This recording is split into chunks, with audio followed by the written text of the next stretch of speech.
Once there were 4 children, whose names were Peter, Susan, Edmund, and Lucy. Suppose I'm writing a novel. I write, Mary laid down her book. Next moment came a knock at the door. For Mary, who's got to live in the imaginary time of the story, there's no interval between putting down the book and hearing the knock. But I, her creator, between writing the first part of that sentence and the second, may have gone out for an hour's walk and spent the whole hour thinking about Mary. We make things by the law in which we are made. We create because we are created. In a hole in the ground, there lived a hobbit. One ring to rule them all, one ring to find them, one ring to bring them all, in the darkness bind them. Tolkien and Lewis, both in their way, lifted me out of this world to show me a thundering beauty. And when I read the last sentence and came tumbling back to earth, I could still hear the peal. I hear it to this day. God allowed those stories to lift the veil on the imaginary world to show me the real world behind it, which ended up being, in the end, the one I was already in. The real world, at least in part, isn't out there somewhere, nor is it in my mind. It's here, right under my feet, all around me. Tolkien and Lewis held the fabric of Narnia or Middle-earth in one hand and clutched our world in the other, building a bridge across which we could set out for perilous realms, and yet return safely with some of the beauty we found there. My first and last philosophy, that which I believe in with unbroken certainty, I learnt in the nursery. I generally learnt it from a nurse, that is, from the solemn and star-appointed priestess at once of democracy and tradition. The things I believed most then, the things I believe most now, are the things called fairy tales. We live in a moment that's unlike any other moment, a moment of bizarre tyranny, a moment of overreach. I was nearly torn apart by a crazy doctor. A moment of fear. It's like, and how are we living? How are we standing up in this moment? I was made asleep by a bunch of mangy pirates. Are we full of joy? Like, are we characters who are full of joy and unafraid? And eaten. Got that? Eaten by a fire-breathing dragon. And not to mention being tossed, squashed, and scared practically to death. It's like, how do we image God in this particular narrative in which we've been placed, in this chapter? And we get trained for that by reading about Sam and Frodo and Aragorn and Gandalf, and reading of, Charlotte's Web and Animal Farm, and reading about Prince Caspian. Like, when you're little, you read those things and you read stories when you're older, and it reinforces what is the courageous action of a character in this moment. Yet you stand before me. Well, yeah. Think, boy. What kind of an adventure would you have had if I brought you here with a turn of the page? I wept bitterly, and then I said to myself, when everything happens quite miserably, then He sends help. I have always read so. People must first of all suffer a great deal before they can bring anything to accomplishment. God, who at various times and in various ways spoke in time past to the fathers by the prophets, has in these last days spoken to us by His Son, whom He has appointed heir of all things, through whom also He made the worlds.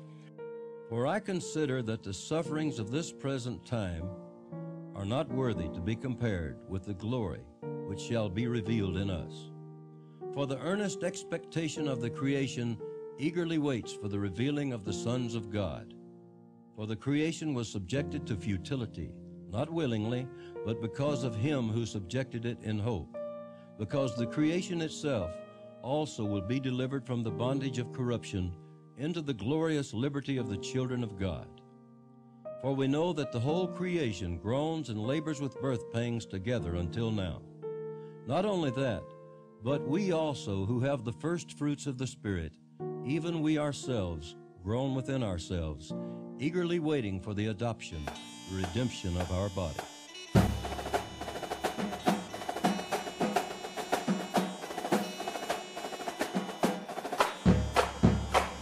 The minstrel boy to the war is gone. In the ranks of death you'll find him.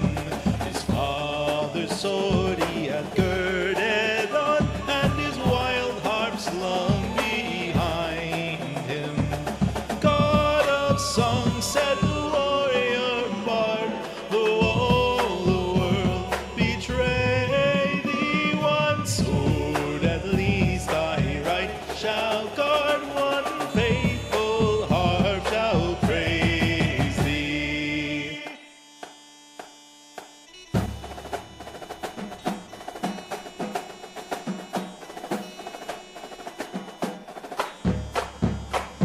The minstrel fell, but the foeman's chain could not bring that proud soul under. The harp he loved ne'er spoke again, for he tore its cords asunder, and said, no chain shall sully thee, thou soul of love and bravery. Thy songs were made for the pure and free, they shall never sound in slavery.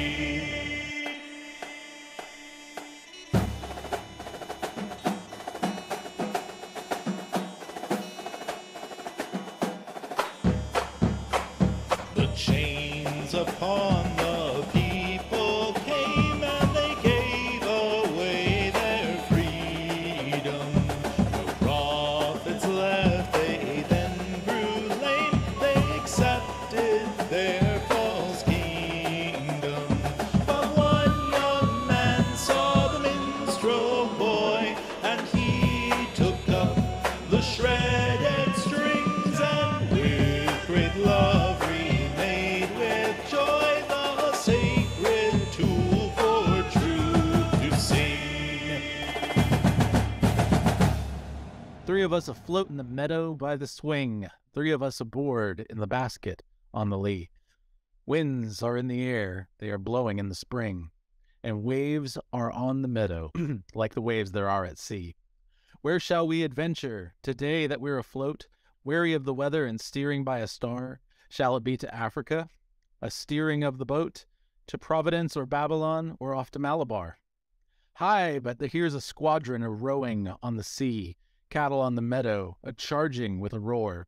Quick, and we'll escape them. They're as mad as they can be. The wicket is the harbor, and the garden is the shore. What's up, everybody? It's Poets at War. I am not used to doing an actual intro. I usually just talk to somebody and then edit it in. But this is Alex Robertson, and we're changing up things here on how Poets at War goes. Alex is going to be a regular with us. Alexander Robertson. You're not Swiss Family Robinson, but anyway. But we've got Brandon Sunshine's going to be joining us, not tonight, but some other point. And this is going to be a show for Friday nights, at least 2 Friday nights out of the month. And we're going to just trade off back and forth, see who can co-host. If you're interested in co-hosting, let me know. But we got some talks and stuff tonight, and we'll go from there. Alex, how are you, man? I'm doing pretty well. Doing pretty well indeed. Just working around the property and now shooting this with you. Yeah.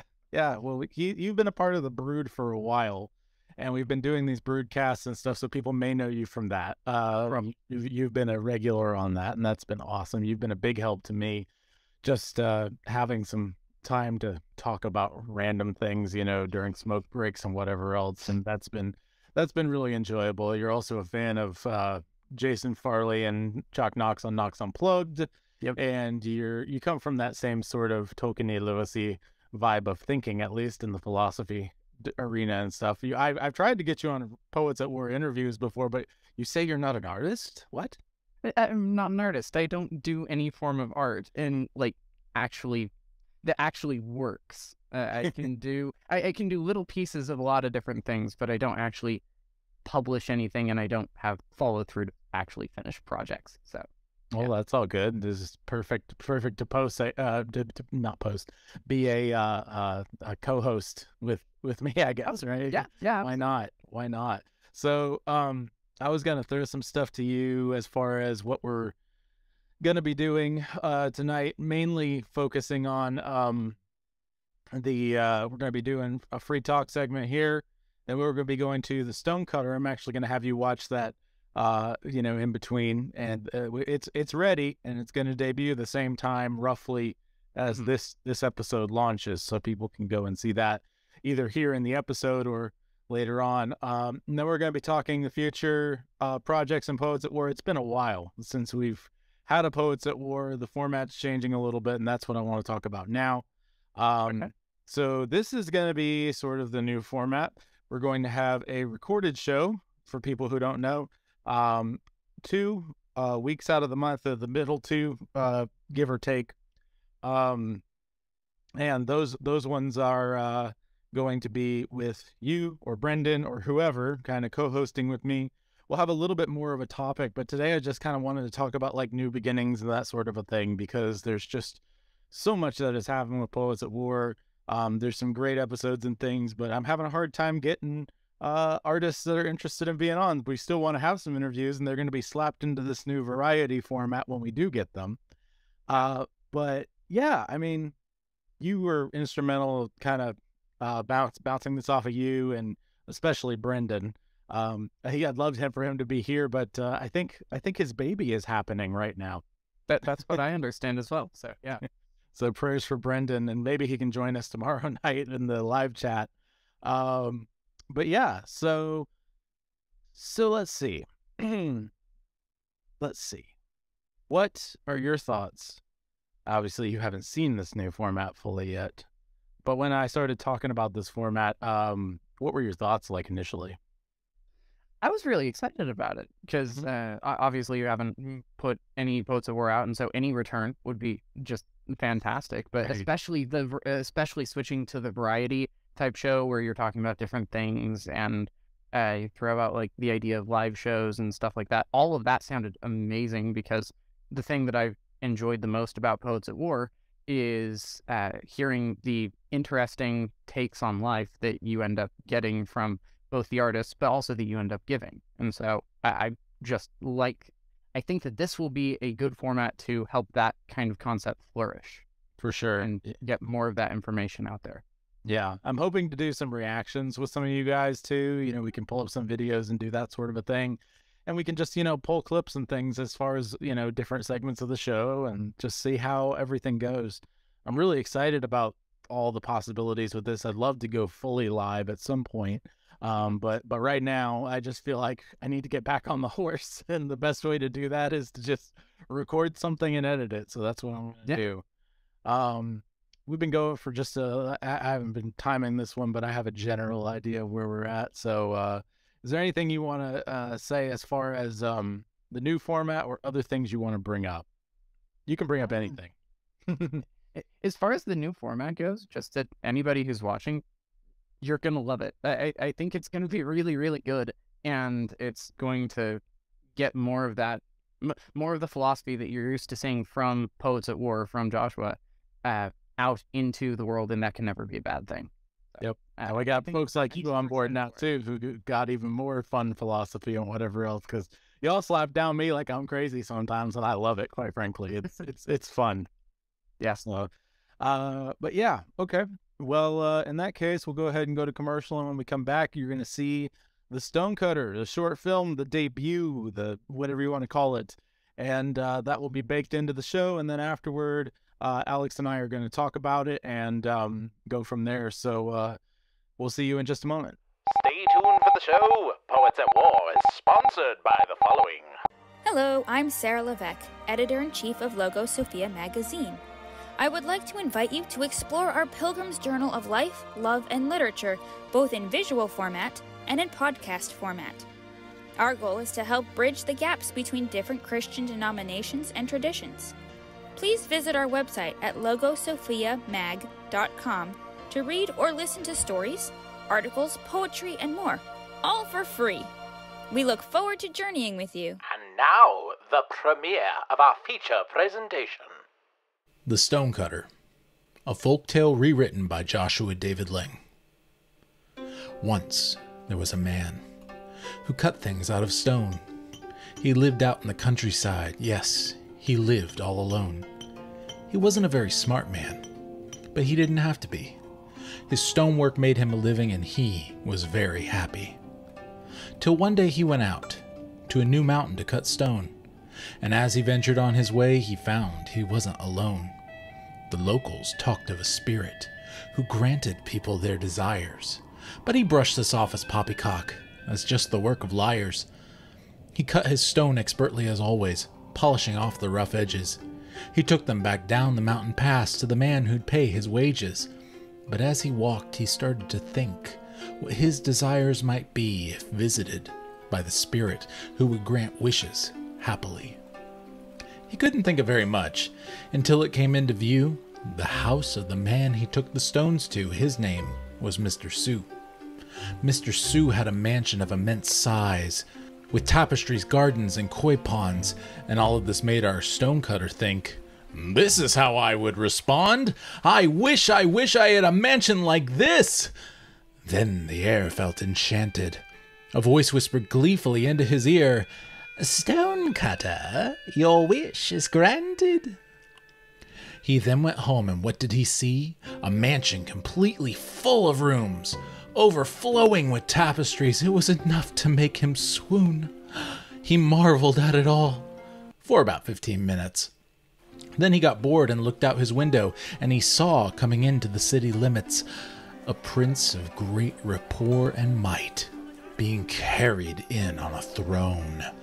That prince had servants surrounding him, and the stonecutter felt alone. "He even has someone carrying an umbrella," said the stonecutter jealously. "To block this wretched summer sun, what a joy that'd be! I wish I was a prince." Then the air felt enchanted. A voice whispered gleefully into his ear, "Stonecutter, your wish is granted." The stonecutter sat, carried on a throne, his every need tended to. This didn't last very long, however. It was hotter than he knew. Even though it was nice having an umbrella over him, the sun still made him sweat and continued to brown his skin. He looked up in the sky at the blazing hot sun, and he began to think, "I can block the sun with an umbrella.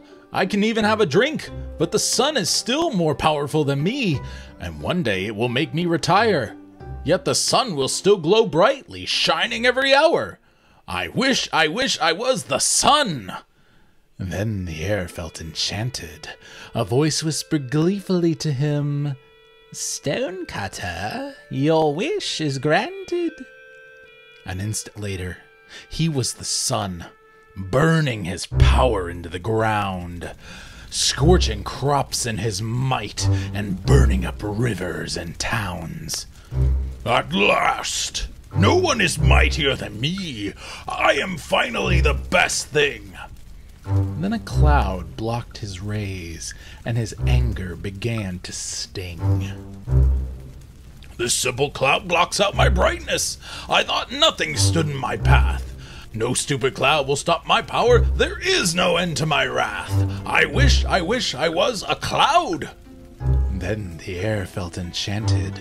A voice whispered gleefully to him, "Stonecutter, your wish is granted." A split second went by, and he was a cloud, and he drove down hard with rain. He learned he could make hail in himself, so he destroyed the fields of grain. "No one is mightier now," he said, marveling in his might. "I'm so powerful I can move mountains. Wait, that isn't right." He rained down on a mountain, but it wouldn't budge. Rock solid, it stood in defiance. "This mountain won't move, so I must be it. It's time to make that alliance. I wish I was the mountain." Then the air felt enchanted. A voice whispered gleefully back to him, "Stonecutter, your wish is granted." He stood as the mountain, and he could not be moved. The sun, it could not scorch him. The rain, it could not wash him away. Nothing could overtake him. He relaxed and took in all the power he had. The solidness of stone was surely the best thing he'd ever have. Then he listened carefully and heard a very faint sound. Chink, chink, chink went something familiar. Then he looked down at the ground. A stone cutter! He exclaimed, flabbergasted and amazed. He's cutting me up! He's destroying my base! He is surely mightier than me! Now I know what I have to be! I wish I was a stone cutter! Then the air felt enchanted. A voice whispered gleefully back to him. Stonecutter, your wish is granted. And once again he was a stonecutter, and he never made a wish again.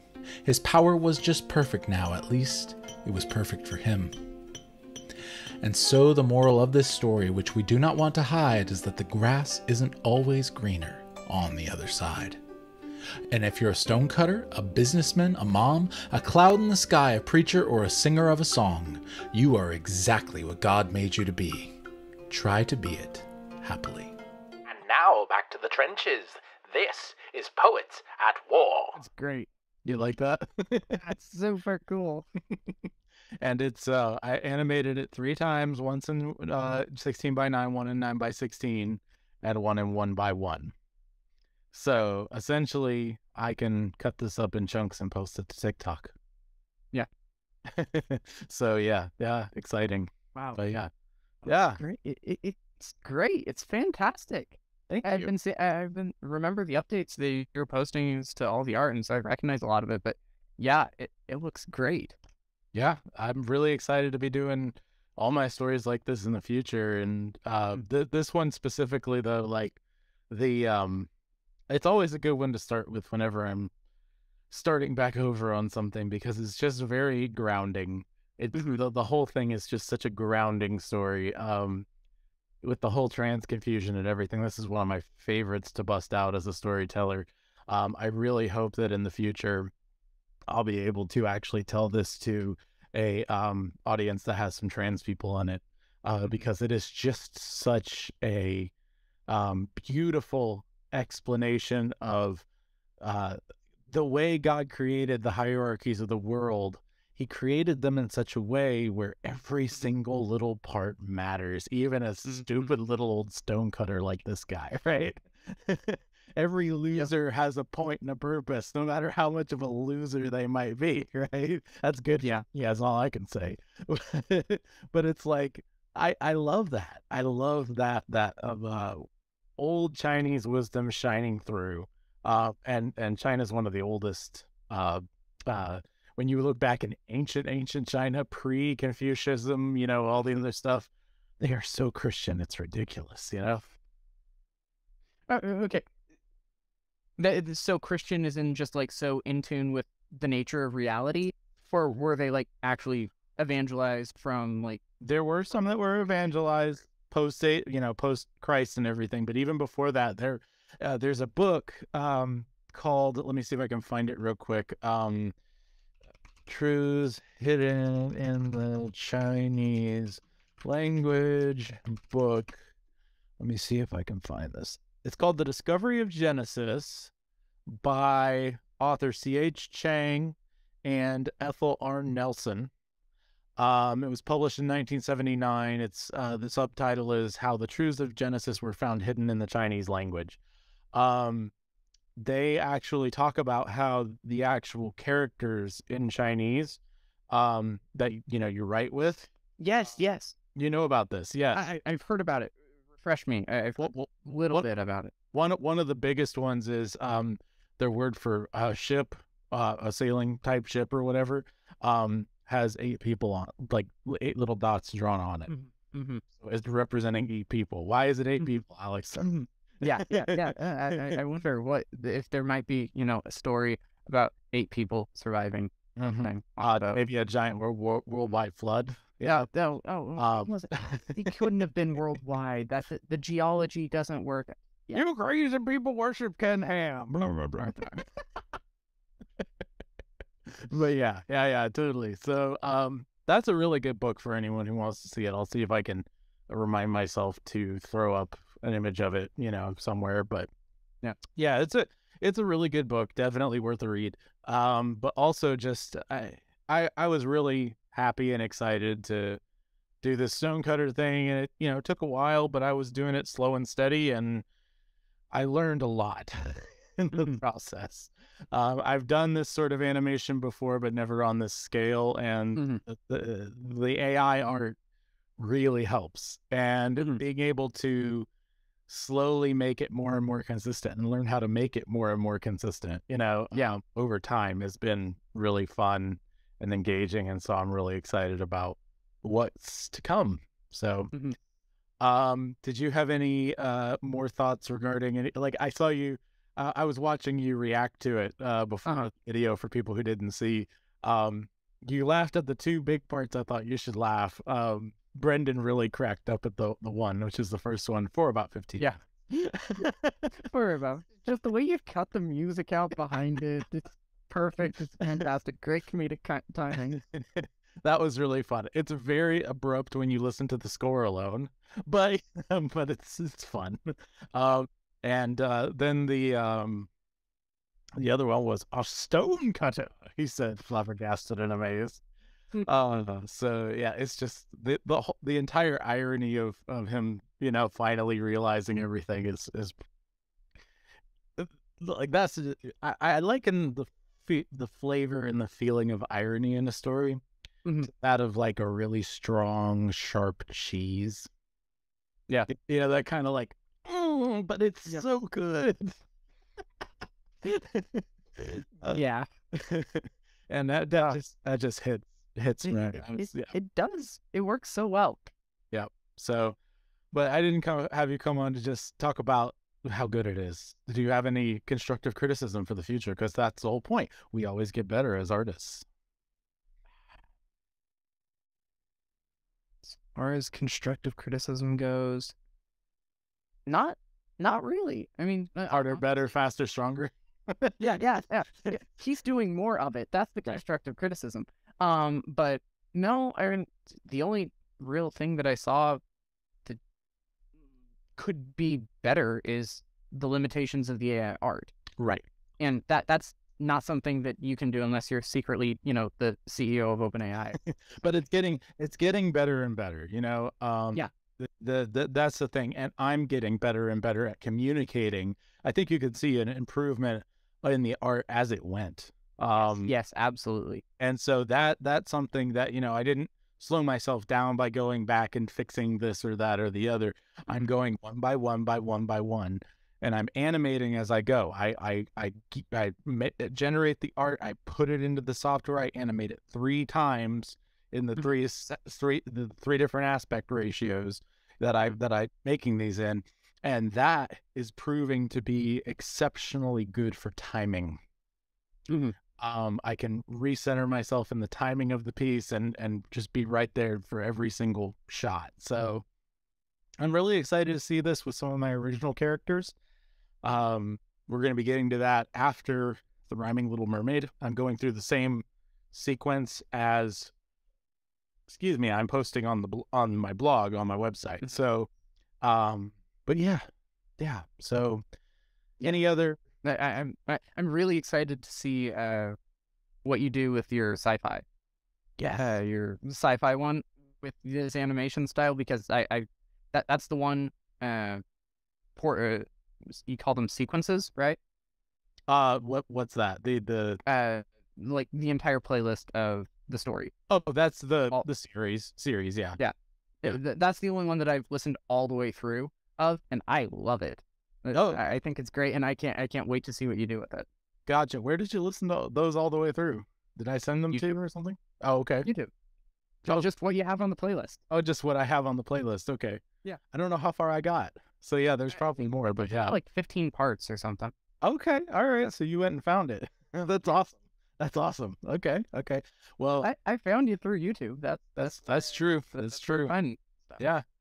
Okay. All right. Idiot's Guide to Illegal Tech Repair. I'm excited for when that shows up. Illegal Tech Repair. Yeah. Yep. So that'll be really good. So I'm looking forward to it with you all. We're gonna go ahead and go to our next commercial break.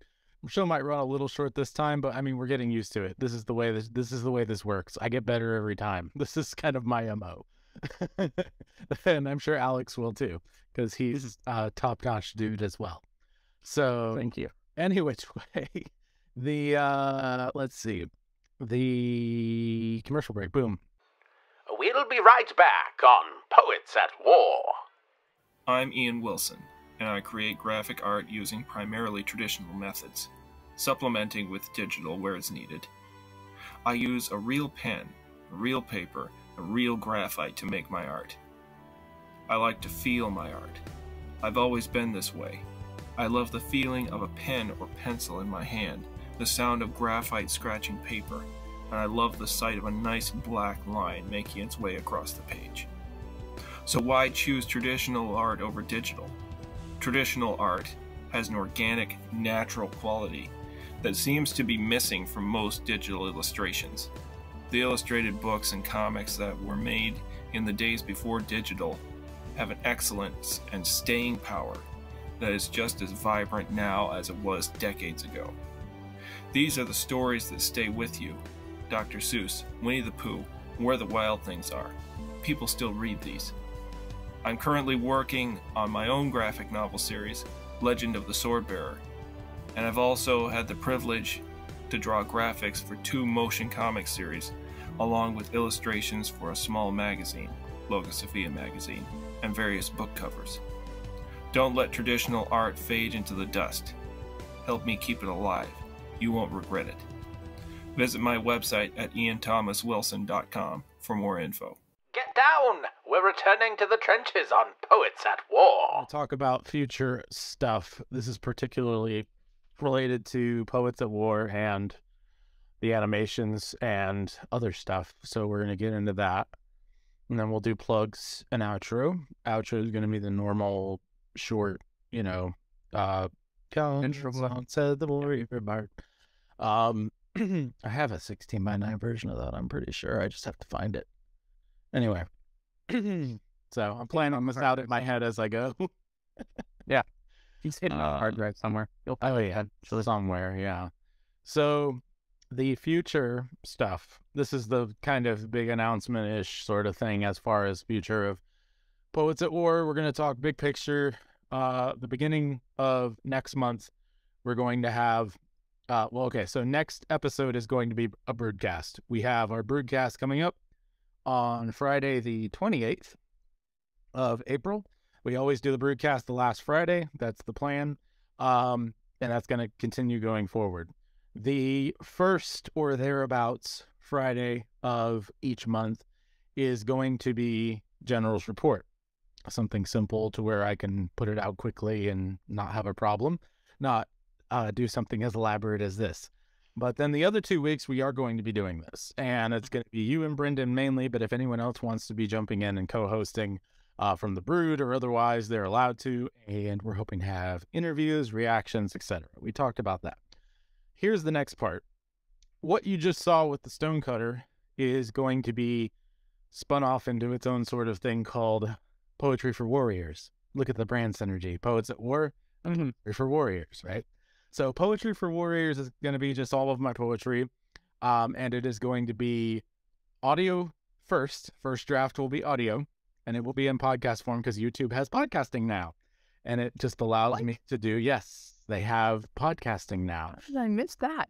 Yeah, you're not a creator, so you don't see that side of things. So that might be it. But they have and they're rolling it out with their music app to compete with Spotify, so it's a whole thing. Now, from what I've heard, they are going to have RSS feeds, so you'll still be able to use whatever podcatcher you have. But I have yet to see a whole lot of details. Right now, a lot of the stuff is happening on the back end, and they're trying to get their basically, you can turn a playlist into a podcast, is the way that they're running it. And so it's very straightforward. And so my hope with Poetry for Warriors is not only will you have the one main Poetry for Warriors podcast where you get every single one of my stories in the order of the blog, right? You're already getting the text version. That's actually what comes first, is the text version on my website and the blog. Then I'm recording them, and I'm going to be recording them on a much more regular interval and publishing those as audio only with just a series art still, right? And those will be in podcast feed, but then I'm going to be replacing those videos in the playlist with the animations when they're finished. Okay. Right? So you're actually going to be able to have another podcast to listen to with my stories. And I know you being an audio dude, you're excited about that, right? Very, very much so. So I'm excited to see how that goes. I've recorded 3 so far, and I'm planning on trying to make it as daily as possible as far as the recording of it goes. Posting might be a little slower out the gate, but we've got a bunch of stuff scheduled. Another thing that's happening is on the Build-A-Bard channel. For those of you who have not subscribed, check out my website, click on Build-A-Bard, you'll see it there. That is going to have the score by itself of each individual poem, and people will be able to download those and use those for free in whatever they want to use them in. They're composite of things that I find on the internet plus my own music, and so free to use for whatever you want to make too. Or if you just want to listen to some cool score that has certain vibes. So, with that being said, I've covered all of what I wanted to cover, and we still have up to 30 minutes left. I kind of rush through this sort of stuff, but we don't have to go that hard. We don't have to go that hard. But I wanted to talk with you. We talked slightly beforehand, but people might have noticed those beautiful scarlet and gold books behind you. How far are you into that giant series, and tell the people what it is? Okay, so this is the Harvard Classics 5-foot shelf of books created by, I believe, Dr. Charles Eliot, who is the president of Harvard in 1915, I want to say is when these were published. I'll look it up. Right here. It was 1914. I was 1 year off. And as far as all 51 books, I'm that far into the first book. When'd you get them? Earlier this year. Okay. I got them earlier this year. I have been listening to audiobooks and reading a couple of other books that have taken precedence over it, but I feel like it's going to be a great reference thing that I can reference back to. And yeah, it's basically just the best pieces of literature written in the Western canon. Everything from, so Volume 1 starts with the autobiography of Benjamin Franklin. You've got the Aeneid by Virgil, Pilgrim's Progress, stuff by Donne and Herbert and Bunyan, 1001 Nights, the Divine Comedy, Odyssey, English essays. You've got 2 Darwin books, Voyage of the Beagle and Origin of Species. Mm-hmm. Then on this end, English and French philosophers, so Descartes, Voltaire, Rousseau, Hobbes.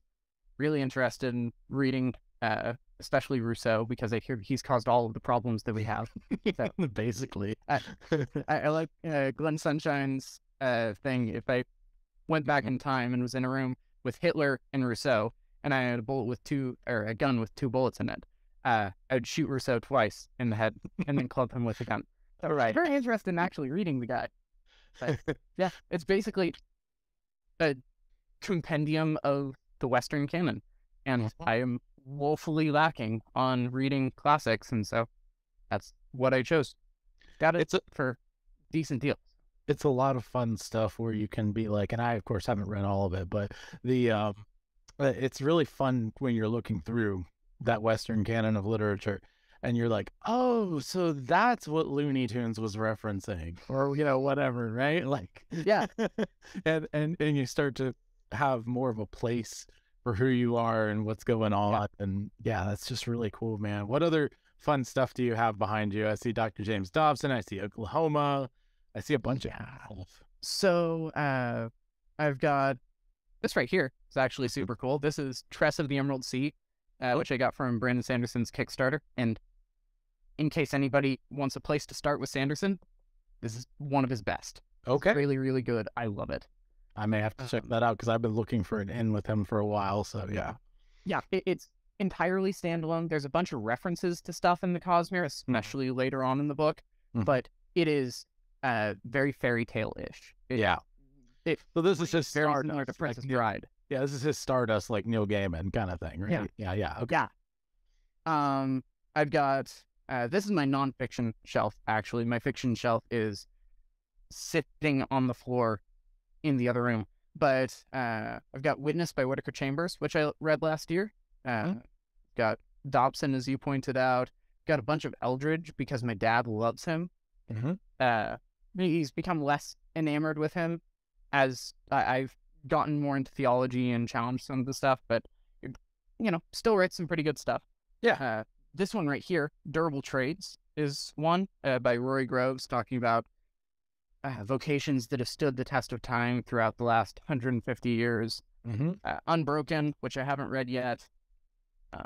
This one's a super fun little book. 1,000 Unforgettable Senior Moments, of which we could remember only 246. That's pretty great. It's just a bunch of famous people forgetting things, including at least 7 instances of G.K. Chesterton being incredibly forgetful, and they're amazing. It's actually the first place I ever heard about G.K. Chesterton. Oh, okay. Which, I gotcha. Yeah, because I want to say one of my grandparents got that and had it in the restroom. And I was flipping through it. G.K. Chesterton. Guy seems funny. And then I get into Reformed theology and all that fun stuff. You read Orthodoxy. Have you read Orthodoxy? Yeah. I've read Orthodoxy like 4 times. It's one of my favorite reads. It's great. Yeah, absolutely. So good. And then going lower, I've got a bunch of other stuff ranging from Paradise Lost to Desiring God to... have you ever heard of Ted Decker? Maybe. I'm not sure. Okay. Prolific Christian writer. He writes fantasy. Okay. This is his primary series. It's the Circle Trilogy. It has 4 books in it. Okay. It's a really, really great series. Not one of my yearly reads, but this is one that my mom read as they were coming out. Yeah. And so I picked it up, and it's full of sci-fi and fantasy and romance and action and basically every genre of fiction there is. That's in fun. Here. Yeah, well, I'm gonna have to check that out now. Yeah. Other thing, very similar to Brandon Sanderson, he has a giant amount of spin-offs that all connect to it. Yeah. Not all of his books connect to it, but he's got a series of young adult novels called The Lost Books. Okay. That take place in the same one. And then this one is actually my favorite of his. I have a signed copy because my friend picked it up for me. It's called Emmanuel's Veins. Okay. It's a vampire novel taking place in the same world, and it is just amazing. It's super cool. But that sounds great. That's my bookshelf. Yeah, that's awesome. So, have you read any Lawhead yet? I have read the Pendragon. No, not Pendragon. In the Hall of the Dragon King. Okay. That trilogy. And it was recommended to me by pastor of the church that I'm currently going to, but he has since left. Right. He recommended it to me, read it, and liked it. Wasn't a giant fan of it. I read better. I'm checking to see when that one was, because I'm not positive off the top of my head. I'm interested to see. Does Goodreads tell me? I can't remember. I haven't been on Goodreads in a while. I think Goodreads tells you. 82. Okay, and then that was pretty early on for him. So that would make sense. The Song of Albion's my jam. I have also read the Hood trilogy. Okay. Or the King Raven trilogy. I've heard that one. Yeah. Loved that one. That one was amazing. I have a lot more Lawhead to read. I'm still trying to get through his one of his more recent ones. It's called the Bright Empires series. That one is more Indiana Jones, Doctor Who-ish kind of thing. So it's about its main historical tie, because most of his stuff is like historical fantasy in some way. Yeah. It's the idea of ley lines and interdimensional, intertime travel, and it's archaeology and the different cultures and things. The first book is called The Skin Map, and it's about a guy who is mapping these ley lines, and it doesn't trust anyone with this knowledge. So in order to have a map for himself that nobody can steal, he tattoos it on his skin. So, yeah. Okay. That has quickly moved from not on my to-read list to pretty high up my to-read list. I would recommend reading Albion first, though. That one is, I've told you about it before, right? I told you about it on Poets at War. It's just, it's such a, like, to me, it's like an adult Narnia, like, you know, because it's a Not that Narnia isn't for adults. Well, right, but I mean, like, this was my adult Narnia. It really was, you know, and so that's why it's so special to me. But yeah, the next. So I actually just finished a nonfiction book, and then I'm jumping into rereading a fantasy series that I read last year. Also, the recommendation of Jason Parley, the Queen of Atolia series. Okay, it's so good. It's really good. So I'm gonna reread that, and then I'll jump into probably something by Lawhead, probably Albion. Yeah, Albion is incredible. It takes a little bit to get going but it's on purpose. It's trying to make you realize, if you have an exciting life, how mundane this person's life is before he goes into the other world. So, you know. Okay. But yeah, so with that being said, we were able to talk about books. That was cool. Yeah, Mixed all that. Yeah. And what are your hopes for, and I know I'm kind of putting you on the spot, I'm not meaning to, we didn't do a whole lot of prep, and that's fine. We've still got 42 minutes of footage, and I'm okay with that, and I can make it nice. But tell me, what are your hopes for the stuff you're doing with your life, Poets at War, and just kind of the future of the mission of Poets at War, where you fit in with that, and how your hopes of being, as far as being a co-host, but also just like the things you hope to happen in the culture war, especially seeing out from the poets, you know, the artists category. Does that make sense? Yeah, I think that makes sense. I'll nail it down a little further if you need it. Just help me out. Yeah. So as far as what I can do, as I said, I don't consider myself an artist. Right. However, these circles that I run in, so for those listening, you know this, but I'm in Oklahoma. I'm in central Oklahoma. And I have a relatively large group of homeschool friends, specifically, and all of us seem to be artists of some form, except for me. Everybody has, like, they write things, and they make music and all that fun stuff. And so I'd really like to, as far as what I'm doing, try to start coalescing a community of artists focused on creating good art to the glory of God to affect the culture in Oklahoma. I'm only 20 years old, so I'm not sure how that's going to look yet. I'm just trying to learn everything that I can, but eventually I would like to see something like Moscow show up. Moscow, Idaho. For anyone not Moscow, Moscow. Yeah, it's Moscow, Idaho. Yeah. And I'd like to see something like that pop up here.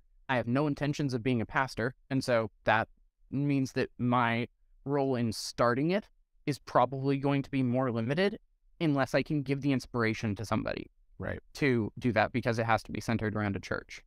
And that's my goal here. As far as Poets at War goes, my goal is to help you do whatever you need help with. Right. I don't really have any independent goals, because this is very much your thing, and I see myself as far more of an assistant than a leader in this particular case. Yep. And Brendan, Brendan is an artist, and when broadcasts are going late, it's usually the three of us left over, three amigos and whatever. He just said, hey, I'm really sorry for missing the first recording, but I need to be here to help get this labor started. Well, I'm like, bro, no worries. Don't be weird. Yeah. Babies first. I love the babies. Yeah. I'm excited to meet your baby. As long as we get a picture sometime. Yes, please. But yeah, as soon as Mama wants it, not a minute sooner. But yeah, so we're really excited for them. Keep them in prayer. Yeah. And I'm just, I have a feeling, you know, there were people, and I know this for a fact, I just can't name them off the top of my head. Warney is the first one that comes to mind, but there were people in the Inklings who weren't super big time, either artists or scholars or anything like that, that were just there to, you know, hear people talk and offer things that they needed, you know, and whatever. And the fact is, like, you are drawn to us weirdos for a reason, and I don't know what it is yet, but I think part of it too, you've talked about your hopes to possibly get into either private sector or politics, public sector kind of stuff. Politics preferably, yeah. And good gracious, do we need conservative politicians that are that are friendly with conservative artists, because that is such a huge divide. I feel like most conservative politicians don't even know that conservative artists exist. Most conservative people don't know that conservative artists exist. Right. They consider God's Not Dead to be conservative art. Oh boy. But yeah. So I'm really excited about it. Basically, like, this war that we're in, this culture war, as artists, I find that, I was talking about the juicy cheesiness of irony, right, earlier. I find God loves irony and providence big time. Yep. And the fact is, the very first people on the liberal side to liberalize were academic artists. Yep.